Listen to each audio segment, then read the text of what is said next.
নমস্কার বন্ধুরা, আজকে আমি আপনাদের সাথে শেয়ার করতে চলেছি গোলাপজাম রেসিপি, যেটা বানানো একেবারে সহজ, ফেটে যাওয়া গলে যাওয়ার কোনো চান্সই নেই। সবচাইতে সহজ গোলাপজামের রেসিপি যদি আপনি খুঁজে থাকেন তাহলে এই রেসিপিটা আপনার জন্য। আর এটা বানাতে কোনো ছানা বা সুজির প্রয়োজন হবে না।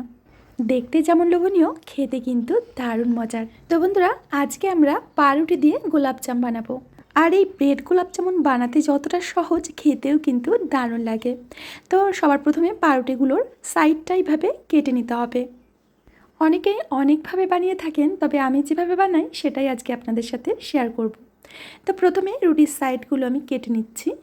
এখন একটা পাত্রের মধ্যে রুটিগুলোকে এইভাবে ছিঁড়ে ছিঁড়ে টুকরো করে নিতে হবে। আপনারা যে কটা গোলাপজাম বানাতে চান তার থেকে 3 থেকে 4টি রুটি নেবেন, ঠিক আছে?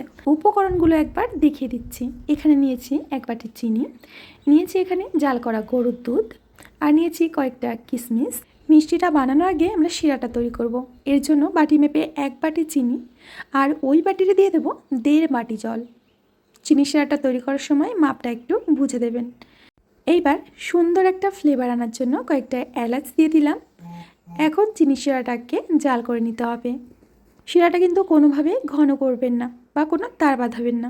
যতক্ষণ চিনি শিরাটা জাল হচ্ছে ততক্ষণে আমরা ব্রেডটা তৈরি করে নেব। এর মধ্যে আমি 2 থেকে 3 টেবিল চামচ মতো গুঁড়ো দুধ দিচ্ছি, আর চামচ দিয়ে অল্প অল্প করে জাল করা গরুর দুধ। এবার হাত দিয়ে ভালো করে মেখে নিতে হবে। দেখবেন যে অল্প অল্প করে দুধ দিলে ব্রেডটা কিন্তু আস্তে আস্তে করে নরম হয়ে যাবে।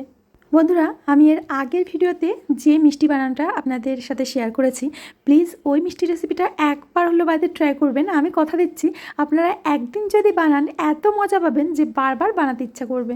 আর মিষ্টিগুলো খেতেও দারুণ লাগে, একদম কম খরচায় তৈরি হয়ে যাবে। কথা বলতে বলতে আমাদের ব্রেডটা মেখে নিয়েছি। এখন এখান থেকে অল্প করে ডো নিয়ে একটা মিষ্টি পাকিয়ে নেব। তো মিষ্টিগুলো আপনারা আপনাদের সাইজ মতো বানিয়ে নেবেন। আমি একটুখানি ছোট্ট বানিয়ে নিচ্ছি, আর মাঝখানে একটু জায়গা করে একটা কিশমিশ দিয়ে দেব। এতে করে গোলাপজামগুলো খেতে কিন্তু আরও সুন্দর লাগবে। এবার এগুলোকে গোল পাকিয়ে নেব। দেখুন, একটা মিষ্টি কিন্তু আমাদের তৈরি হয়ে গেছে। তো বন্ধুরা, একইভাবে প্রত্যেকটা মিষ্টি আমি তৈরি করে নিচ্ছি। মাঝখানে একটু গ্যাপ করে আমি একটা দুটো কিশমিশ দিয়ে দিচ্ছি। তো দেখুন বন্ধুরা, একে একে প্রায় 10টা মতো মিষ্টি আমি বানিয়ে নিয়েছি। দেখুন এগুলো দেখতে কতটা সুন্দর লাগছে। আগে থেকেই আমি কড়াইতে তেল দিয়েছিলাম, তেলটা আমি ভালো করে গরম করে নিয়েছি। এবার গ্যাসের ফ্লেমটা লোতে করে রেখে একটা একটা করে মিষ্টি ছেড়ে দেব। প্রথমে তেলটা খুব ভালো করে গরম করে নিয়ে লো আঁচে কিন্তু মিষ্টিগুলো ছেড়ে দিতে হবে। কিছুক্ষণ পরে এরকম আমি প্যানটা ধরে নাড়িয়ে নিচ্ছি।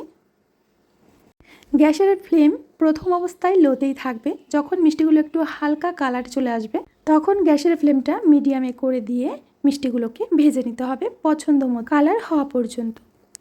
বন্ধুরা, আশা করছি প্রত্যেক দিনের মতো আজকের রেসিপিটাও আপনাদের অনেক অনেক ভালো লাগবে। ভালো লাগলে প্লিজ লাইক করবেন, কমেন্ট করবেন, বন্ধুদের সাথেও শেয়ার করবেন। আর আপনারা দেখতে পাচ্ছেন মিষ্টিগুলো একদম পারফেক্ট কালারের হয়ে গেছে এখন। দেখুন,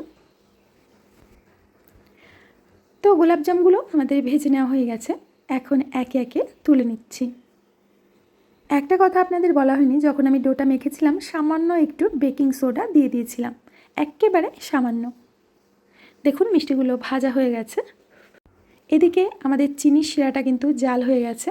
আমি গ্যাসের ফ্লেমটা লো করে রেখেছিলাম। এবার গরম গরম চিনির শিরা আমি মিষ্টির মধ্যে দিয়ে দিচ্ছি।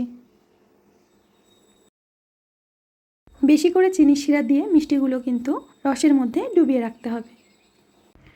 এখন মিষ্টিগুলোকে ঢাকা চাপা দিয়ে 1 ঘন্টা মতো এইভাবেই রেখে দিতে হবে। আর দেখুন বন্ধুরা, মিষ্টিগুলো দেখতে কতটা সুন্দর হয়েছে। তো আমি এখন ঢেকে রেখে দিচ্ছি। আমি মাত্র 30 মিনিট পরে ঢাকনাটা খুলে নিচ্ছি। 30 মিনিট পরেই কিন্তু এটা অনেকটাই ফুলে বড় বড় হয়ে গেছে। একটুখানি পেস্তা বাদাম দিয়ে আমি গোলাপজামগুলোকে সাজিয়ে দিয়েছি। এই দেখুন, এগুলোকে দেখে আপনি বুঝতে পারছেন যে এটা বাড়িতে তৈরি হয়েছে, মিষ্টির দোকানে নয়। একদমই বুঝতে পারবেন না। আর যারা খাবে তারাও কিন্তু বুঝতে পারবে না। একদমই নরম তুলতুলে, রসালো আর দারুণ সুস্বাদু। তো তো বন্ধুরা, আশা করছি রেসিপিটা আপনাদের অনেক ভালো লেগেছে। ভালো লাগলে অবশ্যই লাইক, কমেন্ট, শেয়ার করবেন। আমি আজ এখানে বিদায় নেব, আবার আসবো নতুন রেসিপি নিয়ে। সবাই ভালো থাকবেন, সুস্থ থাকবেন, আনন্দে থাকবেন।